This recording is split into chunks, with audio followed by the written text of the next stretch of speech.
చింత రహిత ప్రభువా, రాజులకు రాజా ప్రభు యేసు నీవే సదా. అత్యంత రహిత ప్రభువా, రాజులకు రాజా ప్రభు యేసు నీవే సదా.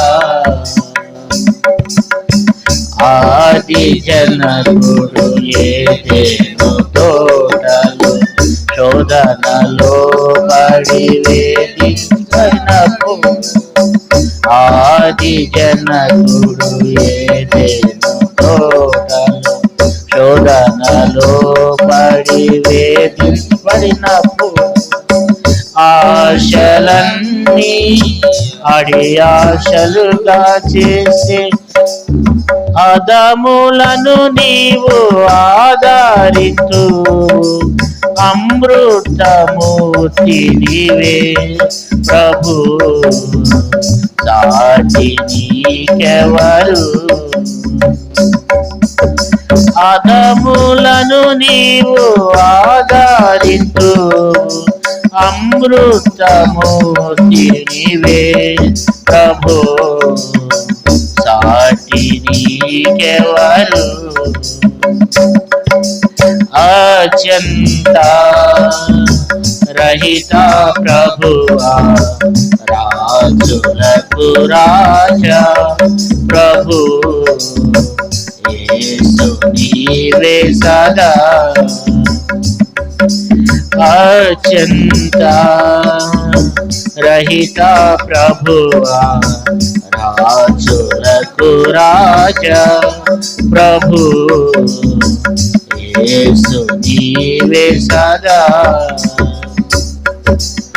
స్థానము విడచి తన మహిమ విడచి అనుదినము నిన్ను దూషించువై, స్థానము విడచి తన మహిమ విడచి అనుదినము నిన్ను దూషించువై, ప్రధానాత్మమును పాడు చేసుకొని, ప్రధానాత్మమును పాడు చేసుకొని, నీ ప్రభుత్వము నిరాకరించి నీచున్ ప్రేమించి ప్రభు, సాటి నీకెవరు.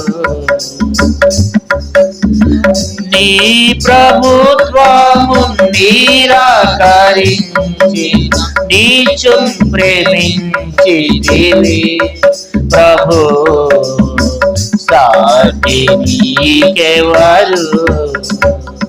అత్యంత రహిత ప్రభువా, రాజులకు రాజా ప్రభు యేసు నీవే సదా. అత్యంత రహిత ప్రభువా, రాజులకు రాజా ప్రభు యేసు నీవే సదా. పాడేదన్ ప్రభు నీ ప్రేమ పడి చెడిన నన్ను ప్రేమించితివని, పాడేదన్ ప్రభు నీ ప్రేమ గీతం, పడి చెడిన నన్ను ప్రేమించితివని,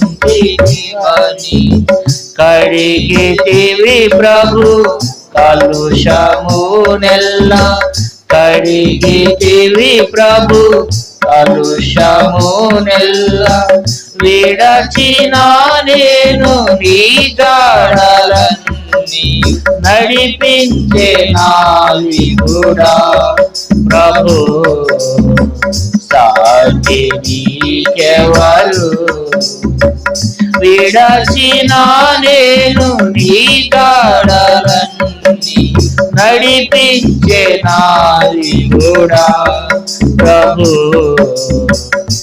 సాటి నీకెవరు అత్యంత రహిత ప్రభువా రాజులకు రాజా ప్రభు యేసు నీవే సదా అత్యంత రహిత ప్రభువా రాజులకు రాజా ప్రభు యేసు నీవే సదా.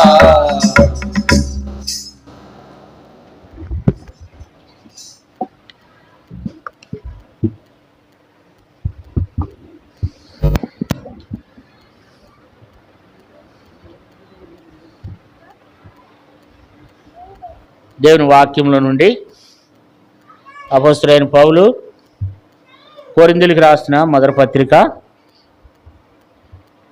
10వ అధ్యాయము 11వ వచనాన్ని 12వ వచనాన్ని చదువుకుంటూ వచ్చినాము. ఇక్కడ రాయబడిన మాట ఏంటంటే 11వ వచనంలో ఈ సంగతులు దృష్టాంతములుగా వారికి సంభవించి యుగాంతమందున్న మనకు బుద్ధి కలుగుటకై రాయబడెను. అంతేకాదు 12వ వచనంలో తాను నిలుస్తున్నానని తలంచుకునేవాడు పడిపోకున్నట్లుగా జాగ్రత్తగా చూసుకునివలెను.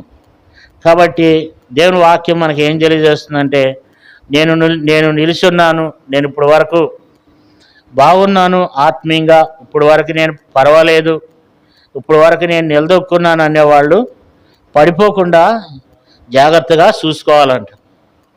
ప్రభు శరీరంలో రక్తంలో పాలు పొందే ముందు పాత నిబంధనలో ఉన్నటువంటి భక్తులను దేవుడు మనకు జ్ఞాపకం చేస్తున్నాడు. వారి యొక్క భక్తి జీవితాన్ని బట్టి వారు జీవించినటువంటి జీవితము అది చెడ్డ జీవితం అయితే దాని పోలి మనం నడుచుకోకూడదు, మంచి జీవితం అయితే దాని పోలి మనము నడుచుకునేటువంటి వారంగా ఉండాలి. భక్తులు కొంతమంది మంచి జీవితాన్ని కలిగి జీవిస్తూ వస్తే కొంతమంది చెడ్డ జీవితాన్ని చెడు జీవితాన్ని జీవిస్తూ వచ్చినారు.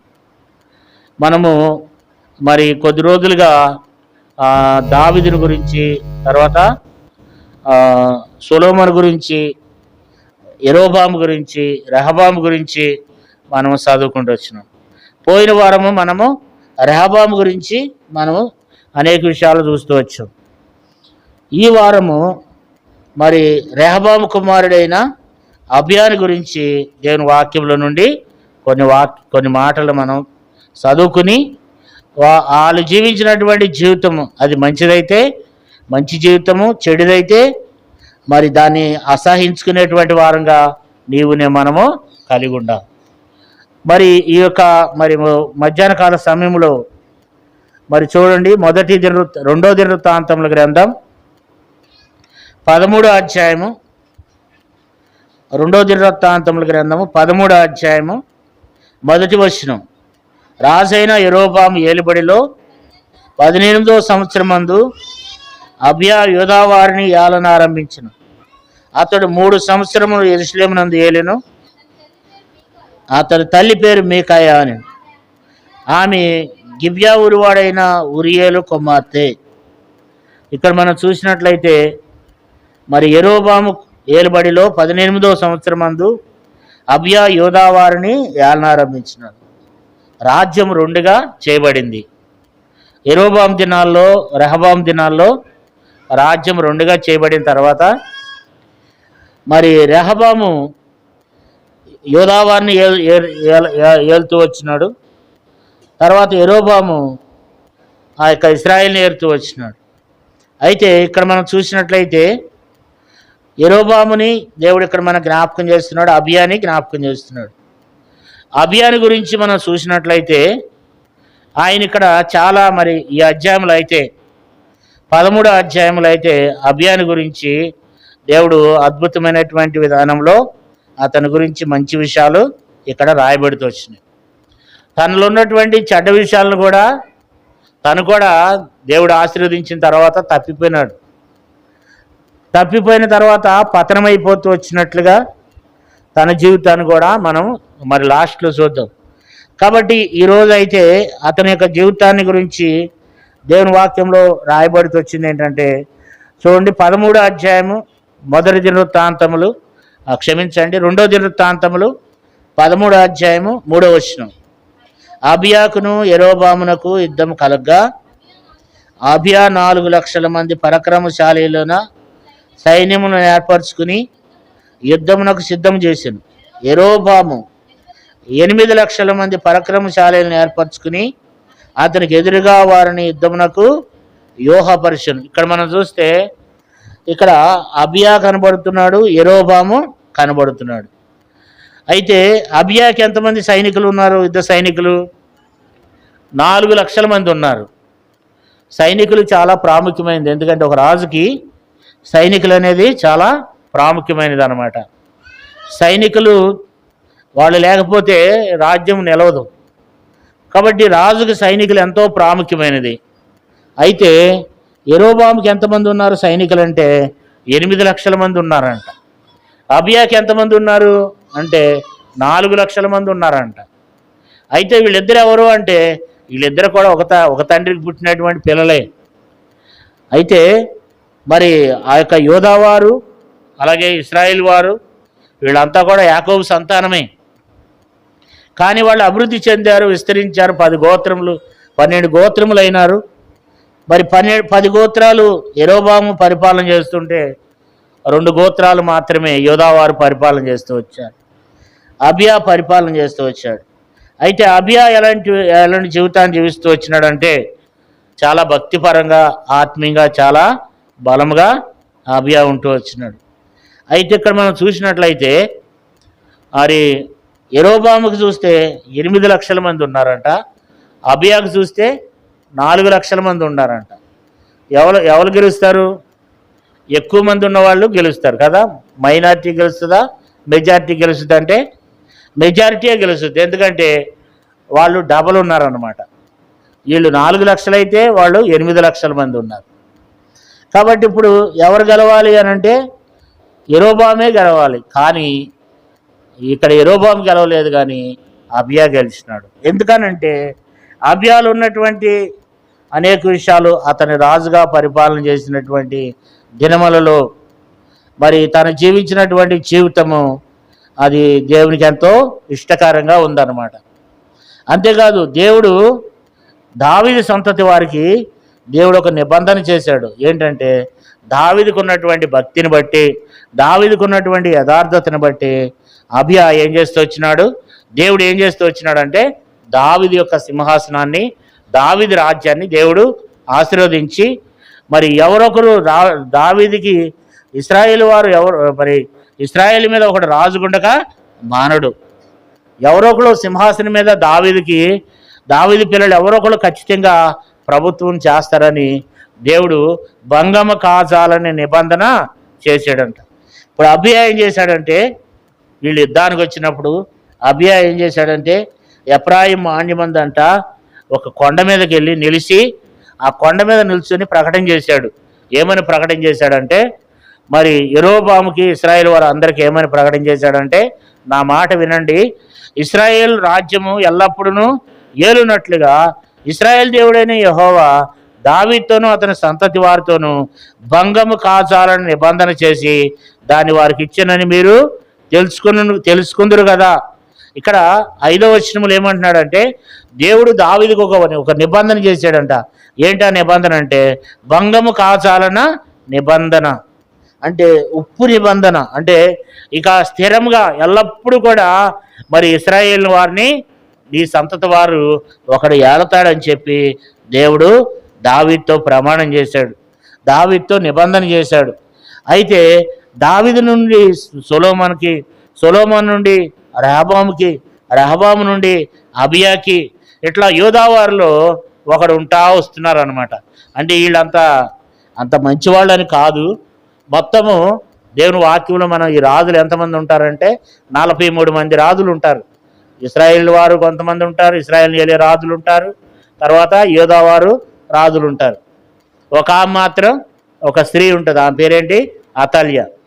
అయితే 43 మంది ఉంటారు. 43 మందిలో ఎక్కువ ఎవరు మంచి వాళ్ళు అంటే యోధావాళ్ళలోనే కొంతమంది యూదా వారిని పరిపాలన చేసేవాళ్ళలో కొంత మట్టుకి వాళ్ళలో ఏం కనపడుతుందంటే మంచితనం అనేది, ఆత్మీయత అనేది, భక్తి అనేది వాళ్ళలో కనపడదు. కనుక దేవుడు వారిలా గొప్ప కార్యాలు చేస్తూ వచ్చినాడు.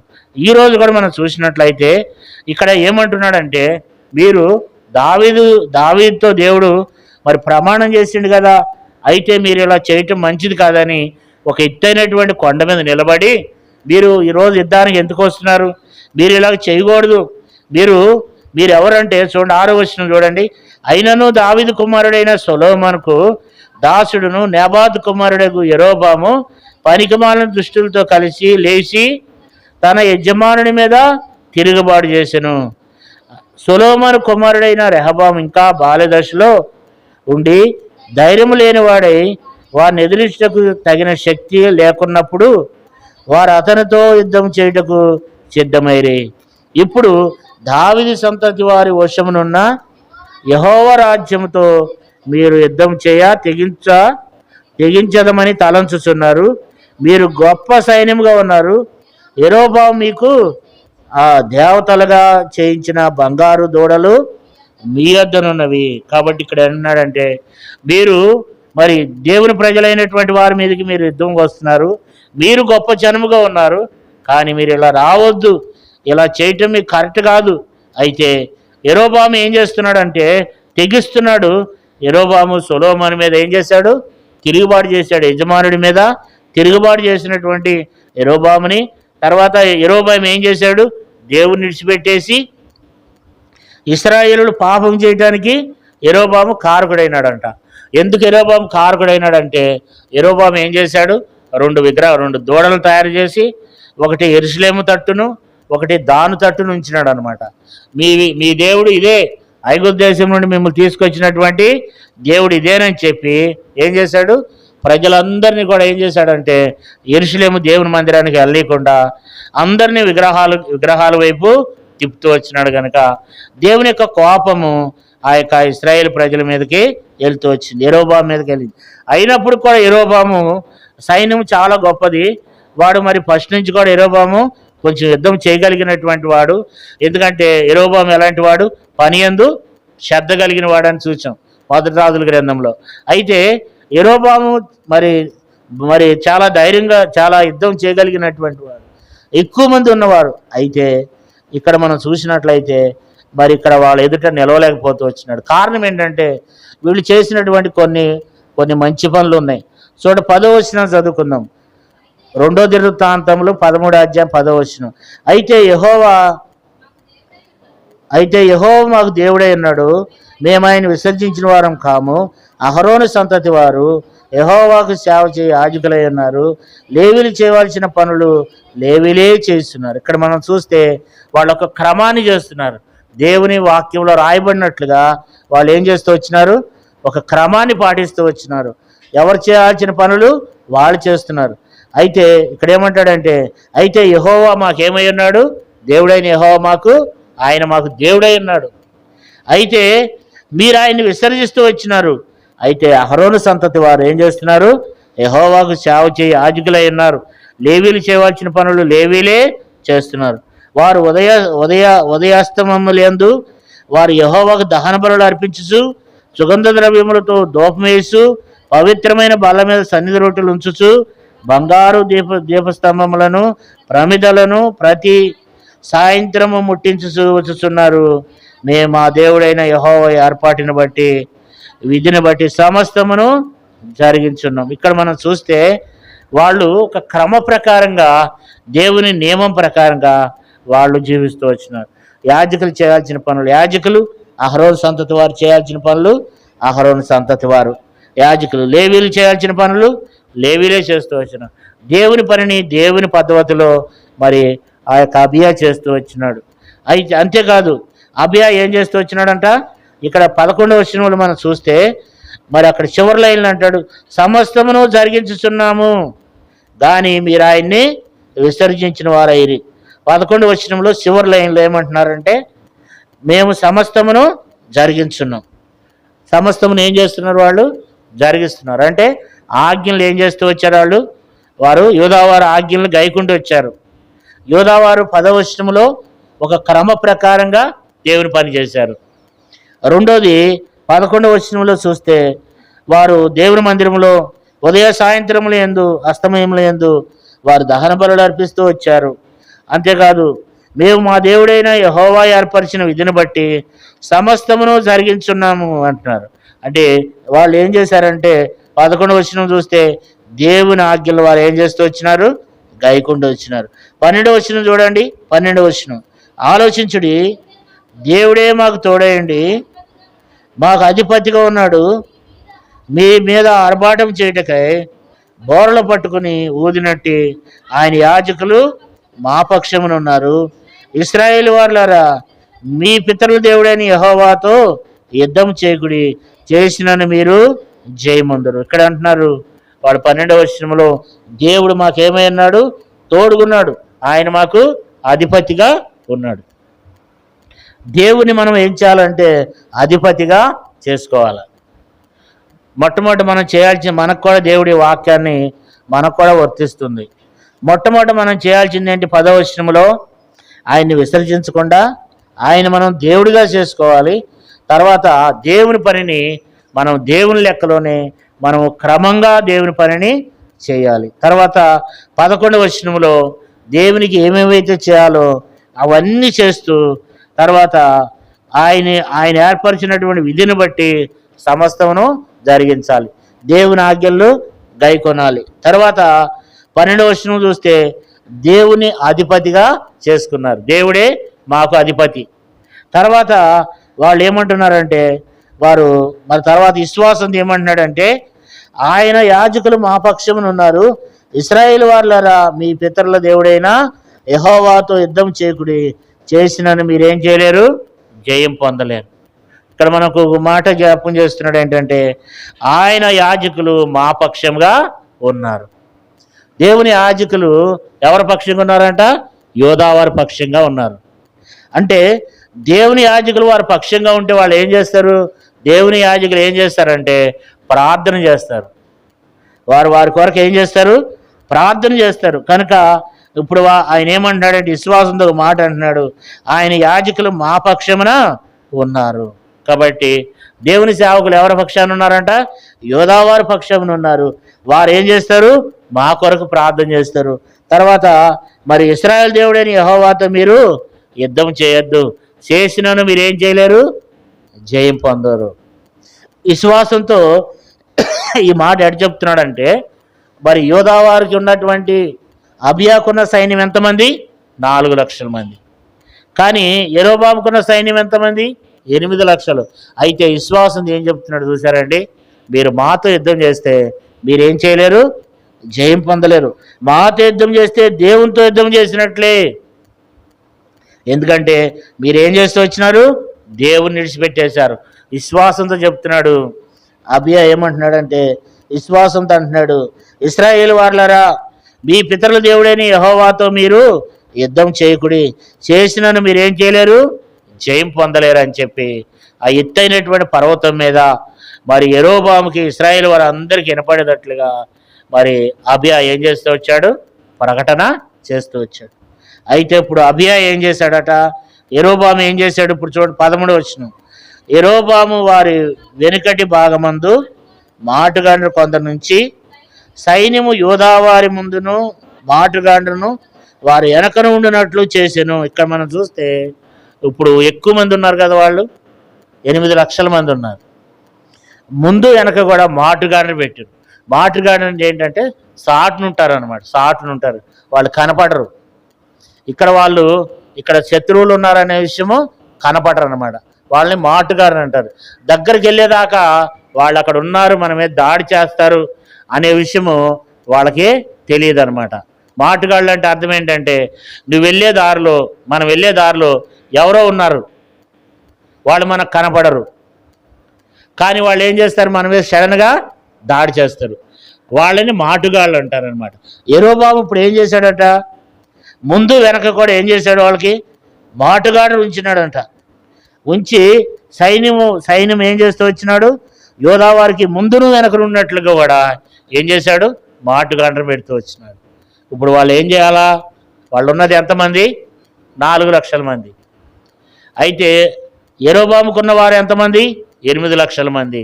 ఇప్పుడు వాళ్ళు ఏం చేయాలి? వాళ్ళకున్న ఆయుధం ఏంటి? ప్రార్థన. వాళ్ళకున్న ఆయుధం ఏంటంట?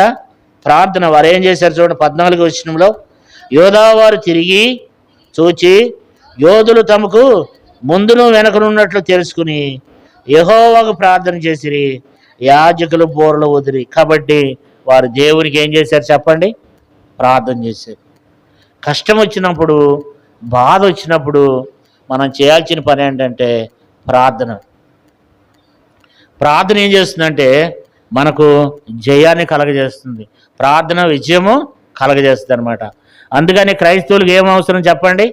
ప్రార్థన అవసరం. ఇప్పుడు వాళ్ళు చూడండి, ఇప్పుడు శత్రువులు ఎంతమంది ఉన్నారు? 8 లక్షల మంది ఉన్నారు. వీళ్ళు ఉండదు ఎంతమంది? 4 లక్షల మందే. శత్రువులు ఎక్కువ మంది ఉన్నారు. అయితే వాళ్ళకున్న ఆయుధం ఏంటంటే ప్రార్థన ఆయుధం. వాళ్ళ దగ్గర రెండో ఆయుధం ఏమీ లేదు. వాళ్ళు ఏం చేస్తూ వచ్చినారంట? యెహోవాకి ఏం చేశారు? వాళ్ళు ప్రార్థన చేస్తూ వచ్చారు, దేవునికి మొరపెడుతూ వచ్చినారు. కాబట్టి ఎప్పుడైతే దేవునికి మొరపెట్టారో దేవుడు వారి పక్షాన నుండి సహాయం చేశాడు. మనం కూడా కష్టాల్లో, బాధల్లో ఉన్నప్పుడు, శ్రమల్లో ఉన్నప్పుడు వాళ్ళ మీద వీళ్ళ మీద ఆధారపడే కంటే కూడా మొట్టమొదటి మనం చేయాల్సిన పని ఏంటి చెప్పండి? ప్రార్థన జీవితాన్ని కలిగి ఉండాలి. ఒక 10,000 అక్కని అడుక్కొద్దాం, ఒక 10,000 అన్నని అడుక్కొద్దాం అనే దానికంటే ముందు మనం చేయాల్సిన పని ఏంటి? ప్రార్థన చేయాలి. ప్రార్థన అనేది దేవుని ప్రజలైనటువంటి వారికి ఎంతో ప్రాముఖ్యమైనది. మీరు బాగా జ్ఞాపకం పెట్టుకోనండి, ప్రార్థన జీవితం లేకపోతే ఆ కుటుంబం వర్ధిల్లదు. ప్రార్థన జీవితం లేకపోతే ఆ సంఘం ఏం చేయదు? వర్ధిల్లదు. శత్రువుని జయించడం, మనకు శత్రువు లేరు. మన శత్రువు ఎవరు? సాతనుడు కదా. ఎవరంట మన శత్రువులు? ఆకాశ మండల సైన్య సమూహం కదా. మనకు సాతాను శత్రువులు ఉన్నారు, సాతనుడు ఉన్నాడు. సాతనుడు ఎప్పుడు మనల్ని నష్టంలో పడేస్తాడు, కష్టంలో పడేస్తాడు. సాతనుడు ఏం చేయాలో కూడా అర్థం కాని పరిస్థితులు చేస్తాడు. ఇప్పుడు చూడండి వాళ్ళ పరిస్థితి ఎట్లని చెప్పండి. ముందు చూస్తే ముందు శత్రువులే, వెనకాల చూస్తే వెనకాల శత్రువులే. ఎప్పుడేమవుతామో తెలియదు. మాటృకాండ్ర పెట్టి కూర్చున్నారు వాళ్ళు. ఎప్పుడు ఎక్కడ ఏం చేస్తారో తెలియదు. అలాంటి భయంకరమైన పరిస్థితుల్లో ఇప్పుడు వాళ్ళు ఏం చేస్తూ వచ్చినారంటే వారికి తెలిసిందల్లా ఏంటి? ప్రార్థన. వారు దేవుని మందిరంలోకి వచ్చినారు. వారు ఏం చేశారంటే ప్రార్థన చేశారు. ప్రార్థన చేయగానే దేవుడు ఏం చేస్తూ వచ్చినాడంట? యాజకులు బోరలు ఊదినారు. ఎందుకు బోరలు ఊదుతూ వచ్చినారంటే దేవుడు ఏమన్నాడంటే ధర్మశాస్త్రం ప్రకారం దేవుడు బోరలు ఊదాలి. సంఖ్యాకాండం 10వ అధ్యాయం 9వ వచనం చూడండి. సంఖ్యాకాండము 10:9. బోరలు అనేది ప్రత్యేకంగా మరి బైబిల్లో అనేక సార్లు రాయబడింది. చూడండి, సంఖ్యాకాండం 10వ అధ్యాయం 9వ వచనం, లేదా మొదటి వచనం చదవండి. మొదటి వచనం, సంఖ్యాకాండం 10వ అధ్యాయం మొదటి వచనం. యెహోవా మోషేకి ఎలాగ సెలవిచ్చును? నువ్వు 2 వెండి బోరలు చేయించుకును, నక్సీ పనిగా వాటిని చేయించవలను. అవి సమాజమును పిలుచుటకును సేవలను తద్దరిల్లు చేయుటకును నీకుండవలను. ఊదువారు ఊదినప్పుడు సమాజం ప్రత్యక్ష గుడారం యొక్క ద్వారం ఎదుట నీ వద్దకు కూడి రావాలను. అంటే ఎప్పుడైతే బోర్లు ఊతారో జనులందరూ ఏం చేయాలా? వాళ్ళు కూడి రావాలా. అంతేకాదు, శత్రువులు బాధిస్తున్నప్పుడు దేవుడు అన్నాడు, ఎవరైనా మీ శత్రువులు బాధిస్తుంటే యాజకులు ఏం చేయాలి చెప్పండి? బోర్లు ఊదాలి. 9వ వచనం చూడండి. 9వ వచనం, మిమ్మల్ని బాధించే శత్రువులకు విరోధముగా మీ దేశంలో యుద్ధమునకు వెళ్ళినప్పుడు ఆ బోరలు ఆర్భాటంగా ఊదవలెను.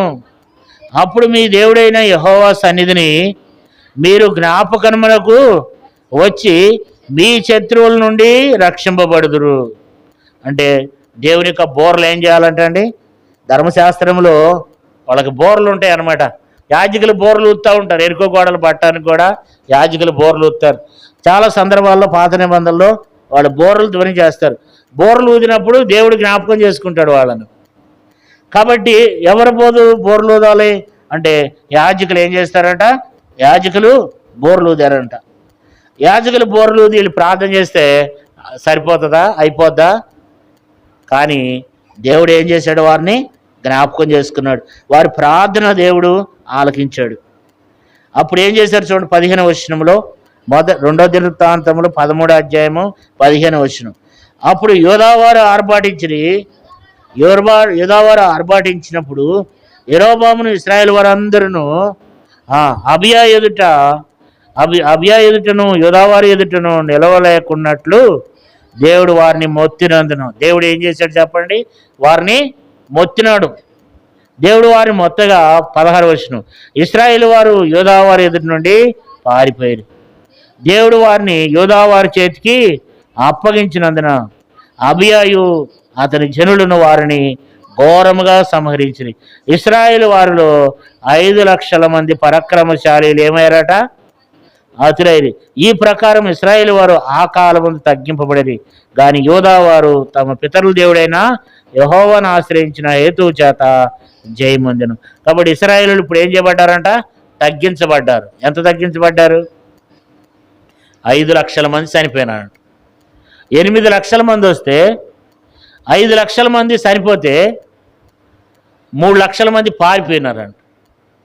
4 లక్షల మంది ముందు 8 లక్షల మందిలో 5 లక్షల మంది చనిపోయినారంట, మిగతా 3 లక్షల మంది పారిపోయినారంట. అంటే దేవుడి కార్యాలు చూడండి. వాళ్ళు దేవుని మీద ఆధారపడుతూ వచ్చినారు. వారు దేవుణ్ణి ఏం చేస్తూ వచ్చినారంట? ఆశ్రయిస్తూ వచ్చినారంట. దేవుణ్ణి ఆశ్రయించినారు. ఎందుకు దేవుడు వారి పక్షంగా యుద్ధం చేశాడంటే 10వ వచనంలో మీరు ఇంటికి వెళ్ళి కూడా చదువుకోనండి. 13వ అధ్యాయం 2వ దినవృత్తాంతంలో వారు విజయం పొందడానికి గల కారణం ఏంటంటే 13వ అధ్యాయం 10వ వచనంలో వారు ఏం చేస్తూ వచ్చినారు? క్రమంగా దేవుని పనిని వారు చేస్తూ వచ్చినారు. దేవునిగా వారు గుర్తించినారు. కాబట్టి అయితే యెహోవా మాకేమై ఉన్నాడు? దేవుడై ఉన్నాడు. ఆయన పనిని వారు ఏం చేశారు? క్రమంగా జరిగిస్తూ వచ్చారు దేవుని కార్యాన్ని. మొట్టమొదట దేవుడి కార్యాన్ని వారు క్రమంగా జరిగించారు. రెండోది ఏంటంటే వారు సమస్తమును ఏం చేస్తూ వచ్చినారంట? 11వ వచనంలో చివరి లైన్లో ఏముంది? సమస్తమును జరిగించున్నాముగా చేశారు, విసర్జించారు. వాళ్ళు ఏం చేశారు? వీళ్ళకి దేవుడు ఉన్నాడు కానీ వాళ్ళకి దేవుడు లేడు. వాళ్ళ దేవుడు ఏంటి? దూడలు, 2 బంగారపు దూడలు. దూడలు దేవుడు అవుతాడా? దూడలు దేవుడు అవడు. వాళ్ళు దేవుని విడిచిపెట్టేసి దేవుని విసర్జించారు. కానీ వీళ్ళు ఏం చేస్తూ వచ్చినారు? వీళ్ళు దేవుణ్ణి ఆశ్రయిస్తూ మరి దేవుని యొక్క ఆజ్ఞలు గాయకుంటూ వచ్చినారు. 11వ వచనంలో సమస్తమును దేవుని విషయంలో దేవుని పనులు సమస్తమును వాళ్ళు జరిగిస్తూ వచ్చినారు. 12వ వచనంలో మూడోదిగా మనం చూస్తే దేవుడు అధిపతిగా ఉన్నాడు అంటున్నారు. మనం కుటుంబాల్లో కొంతమంది గృహాల్లో ఉంటుంది, క్రీస్తే ఈ గృహానికి అధిపతి అని. అది బోర్డులో కాకుండా మన హృదయంలో దేవుడే నాకు అధిపతి. నా నావికుడు ఎవరంటే దేవుడే. అంతేకాదు దేవుని యొక్క సేవకులు ఏం చేశారంట? 12వ వచనంలో ఏం చేస్తూ వచ్చినారంట? మా పక్షమున ఉన్నారు. కాబట్టి పరిశుద్ధులైన వారు మన పక్షంగా ఉన్నప్పుడు ఏం చేస్తారు చెప్పండి? ప్రార్థన చేస్తారు. కాబట్టి వాళ్ళు మా పక్షాన ఉన్నారు. అయితే మీరేం చేశారు? వాళ్ళని త్రోసివేస్తూ వచ్చినారు. అయితే అప్పుడు వాళ్ళు నిజంగా అహరోను సంతతి వారిని ఏం చేశాడంట? బైబిల్లో రాయబడి రెహబాము ఏం చేశాడంటే యాజకులు కాని వారిని యాజకులుగా పెడుతూ వచ్చినాడంట. లేవీలు త్రోసివేస్తూ వచ్చినాడంట. లేవీలు యాజకులు అందరూ ఏం చేస్తూ వచ్చినారంటే అబియా దగ్గరికి వచ్చేసినారు. అయితే యెరోబాము ఏం చేస్తూ వచ్చినాడు? యాజకులు కాని వారిని యాజకులుగా పెట్టి దేవుని ఉగ్రతకు ఏమైనాడు? బలైనాడు. దేవుని అధిపతిగా చేసుకున్నాడంట. చివరిలో ఏమంటున్నాడంటే మీ పితరుల దేవుడైన యెహోవాతో మీరు యుద్ధం చేయకుడి, మీరు చేసినను జయమొందరు. విశ్వాసం కూడా ఉండాలి. మీరు యుద్ధం చేస్తాక వచ్చారు కానీ మీరు ఎక్కువ మంది ఉన్నారు కానీ మీరు ఏం చేయలేరు, మీరు జయమొందరని ముందుగానే చెప్తున్నాడు. ఈ మాటలన్నీ వినిన తర్వాత యెరోబాము కోపం వచ్చింది. ఇక్కడ అంతు చూద్దామని చెప్పి ఏం చేశాడు? మాటుగాడిన పెడుతూ వచ్చినాడు. అప్పుడు వాళ్ళు ఏం చేశారు చెప్పండి? ప్రార్థన చేశారు కదా. క్రమాన్ని పాటిస్తూ వచ్చారు, ఆజ్ఞలు గాయకుంటూ వచ్చినారు. దేవుణ్ణి సొంత రక్షకునిగా అధిపతిగా వారు స్వీకరిస్తూ వచ్చారు.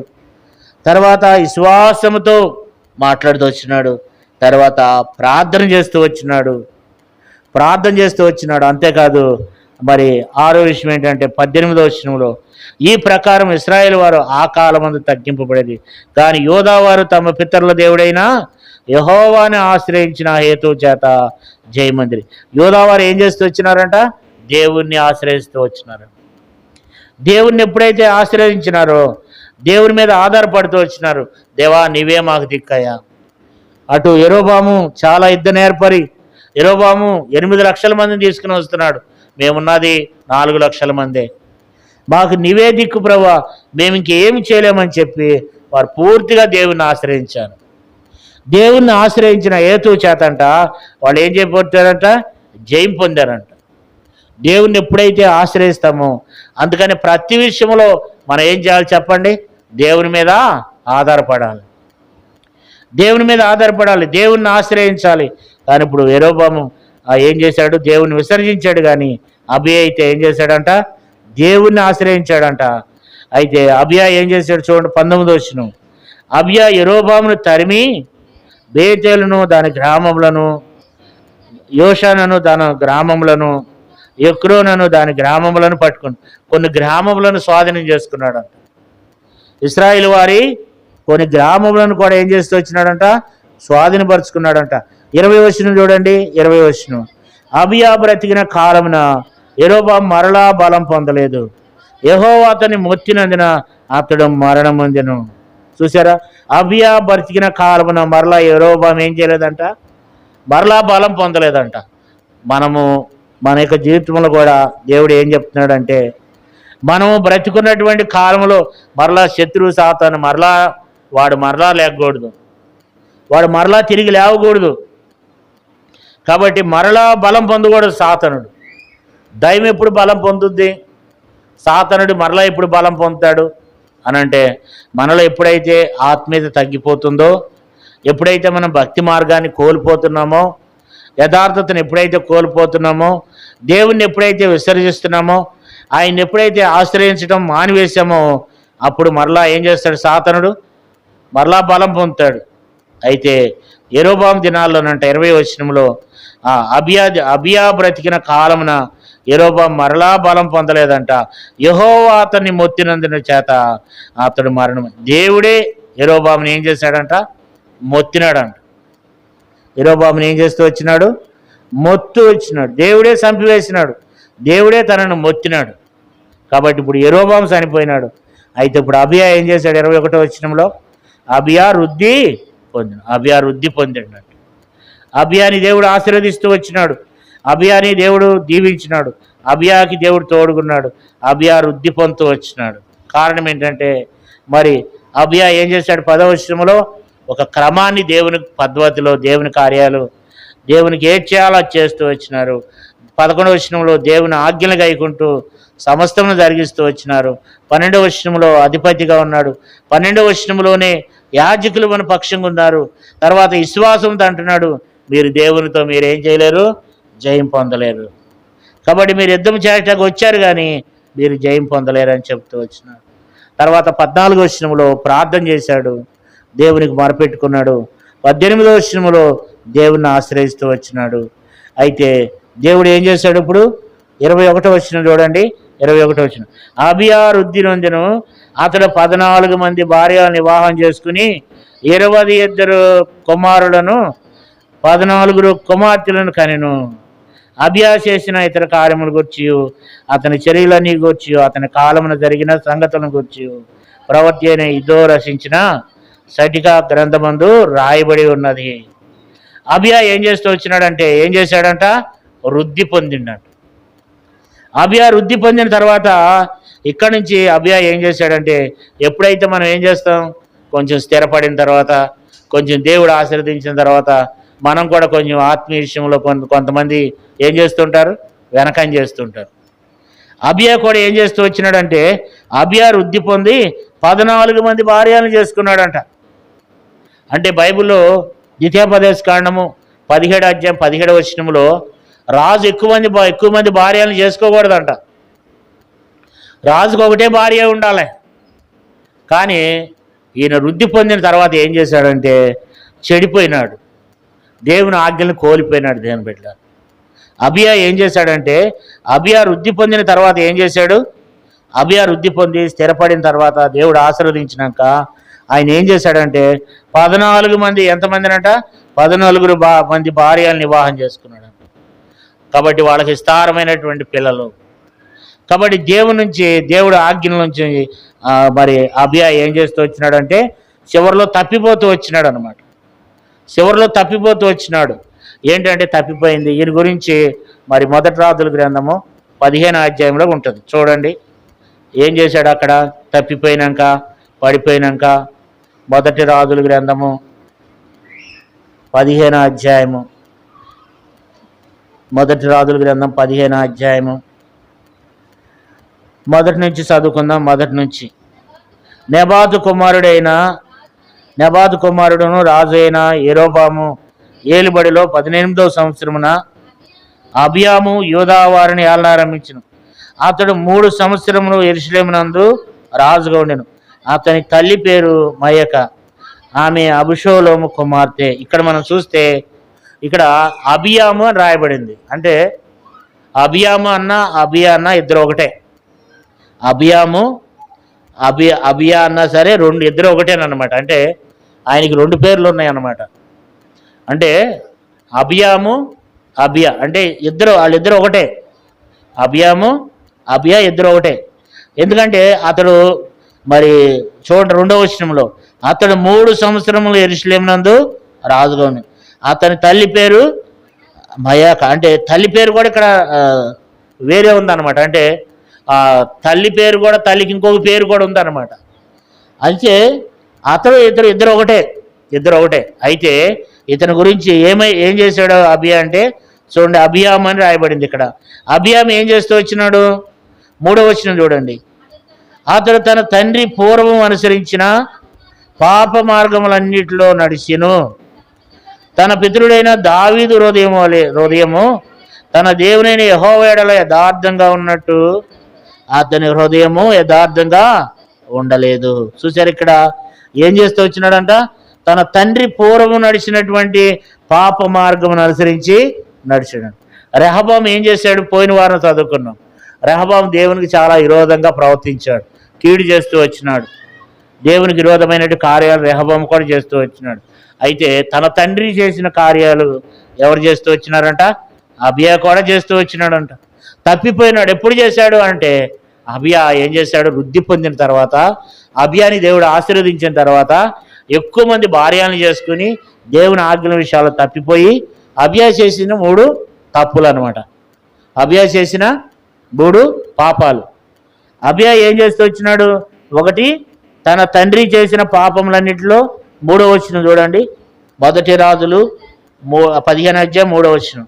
అతడు తన తండ్రి పూర్వం అనుసరించి పాప మార్గం అన్నిటిలో నడిచెను. తన పితరుడైన దావీదు హృదయము తన దేవుడైన యెహోవా యెడల యథార్థంగా ఉన్నట్లు అతని హృదయము యథార్థం. 2వ విషయము, 1 విగ్రహాల వైపు వెళ్ళిపోయినాడు, పాప మార్గం వైపు వెళ్ళిపోతూ వచ్చినాడు. 2వది యథార్థతను కూడా ఏం చేస్తూ వచ్చినాడంట? కోల్పోతూ వచ్చినాడంట. యథార్థతను కూడా కోల్పోతూ వచ్చినాడు. అయితే దేవుని వాక్యంలో ఏం రాయబడిందంటే మరి చూడండి 5వ వచనం. దావీదు నిమిత్తము అతని తర్వాత అతని కుమారుని నిలుపుటకు యెరూషలేమును స్థిరపరచుటకును అతని దేవుడైన యెహోవా యెరూషలేమునందు దావీదునకు దీపంగా అతన్ని ఉండనిచ్చును. యెరోబాము బ్రతికిన దినములనియు అతనికిని యెరోబామునకు యుద్ధములు జరుగుతుంది.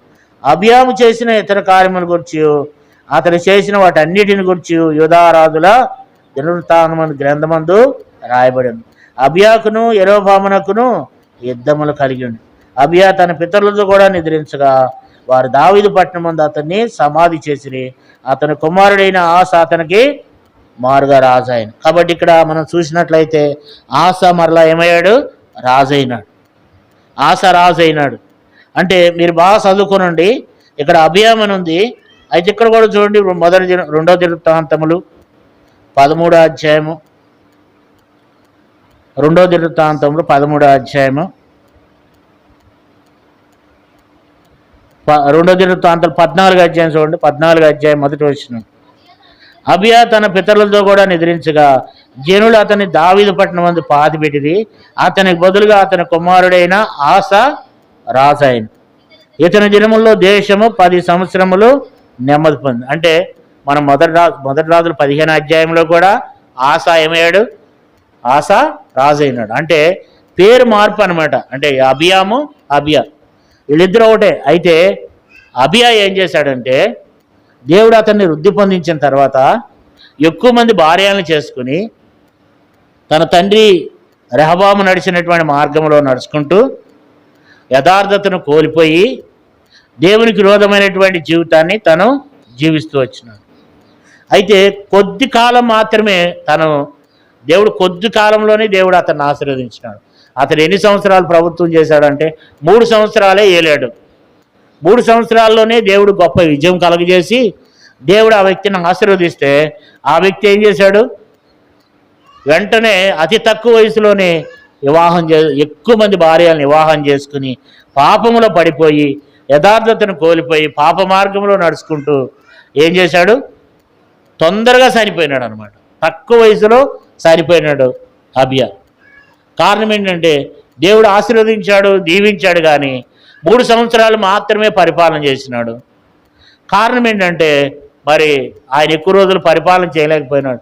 కారణం ఏంటి? అతి తొందరగా అభివృద్ధి చెందాడు, అతి తొందరగా విస్తరించాడు, దేవునికి విరోధమైనటువంటి కార్యాలు చేసి అతి తొందరగా చనిపోయినాడు అబియా.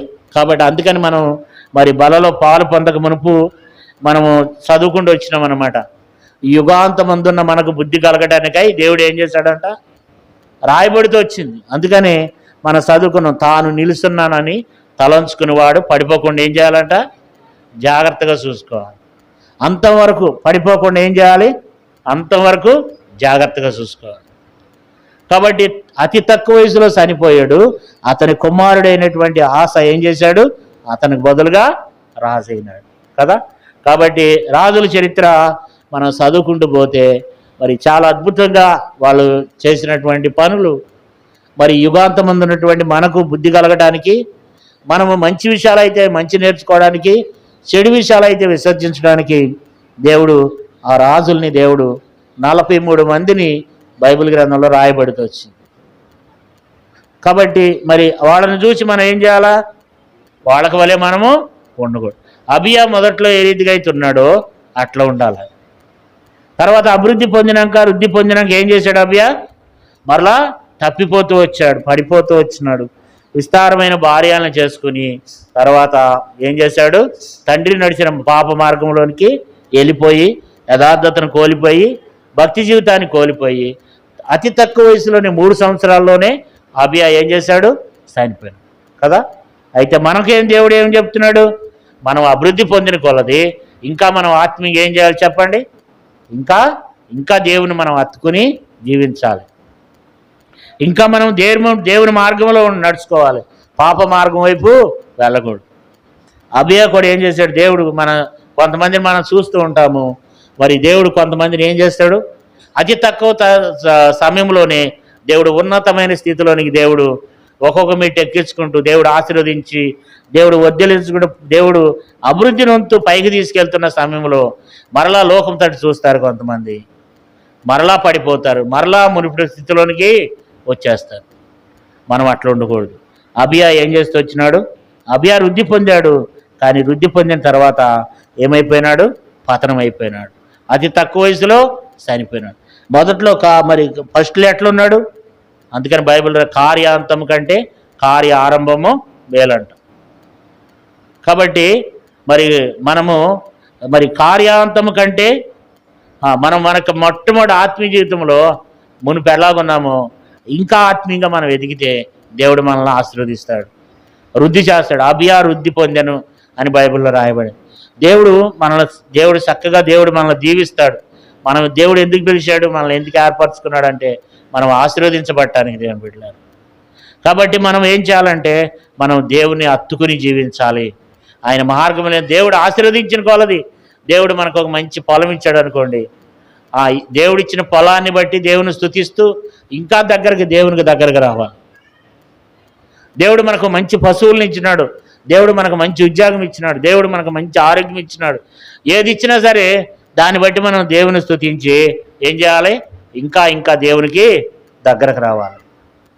అప్పుడు ఆ వ్యక్తులు ఏం చేస్తారంటే వాళ్ళు ఇంకా ఇంకా ఆశీర్వదించబడుతూ అభివృద్ధి చెందుతూ విస్తరిస్తూ పోతారనమాట.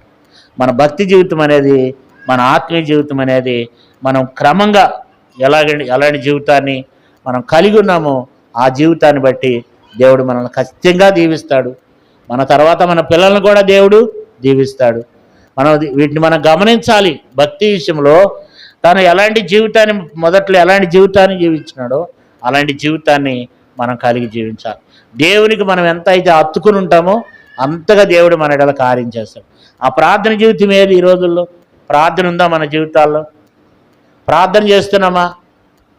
దేవుని మీద ఆధారపడుతున్నామా? దేవుని ఆశ్రయిస్తున్నామా? కాబట్టి అందుకని మనం దేవుని విషయంలో మనం చాలా నిర్లక్ష్యం స్వభావం కలిగి ఉన్నాం. దేవుని మనం పెడసేవి పెడుతున్నాం, దాని ద్వారా మనము నష్టపోతాం. మనం అట్లా ఉండకూడదు. అభియాని దేవుడు ఏం చేశాడు? దేవుడు మనకు ఒక ఆయనకి, నాకు బాగా తెలిసినటువంటి ఆయన ఏం చేశాడు? దేవుడు ఆయనకి 4 గేదెలను ఇచ్చాడు. కరీంనగర్లో 4 గేదెలు ఇస్తే గేదెలను బట్టి ఏం చేయాలి చెప్పండి? దేవుని ఆరాధించాలి. గేదెలు ఇచ్చిన కాడ నుంచి మందిరం మానేశాడు.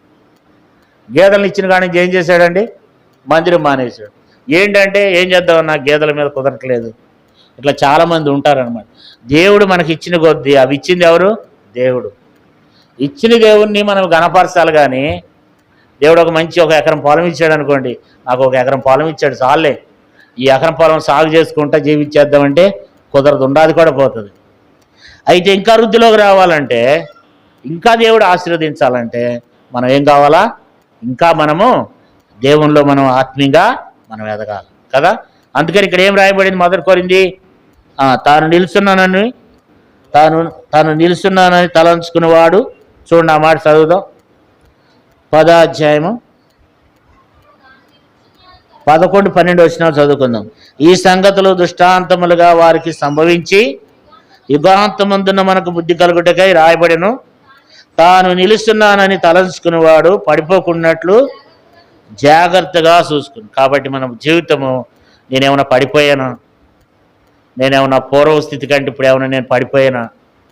ఒకవేళ పోయిన దానికంటే కూడా, ఇటు వరకు ఉన్నటువంటి దానికంటే కూడా ఒకవేళ నేను లోకంలో పడిపోయినా, ఒకవేళ తొట్టిల్లేనా, దాన్ని మనం మరలా సరి చేసుకోవడానికి పశ్చాత్తాపడితే దేవుడు మరలా అవకాశం ఇస్తాడు. మనం పశ్చాత్తాపడకపోతే దీని ద్వారా చాలా ప్రమాదం జరిగే అవకాశం కూడా మన జీవితాల్లో ఉంటుంది. మన జీవితం ఎప్పుడేమైతే మనకు తెలియదు.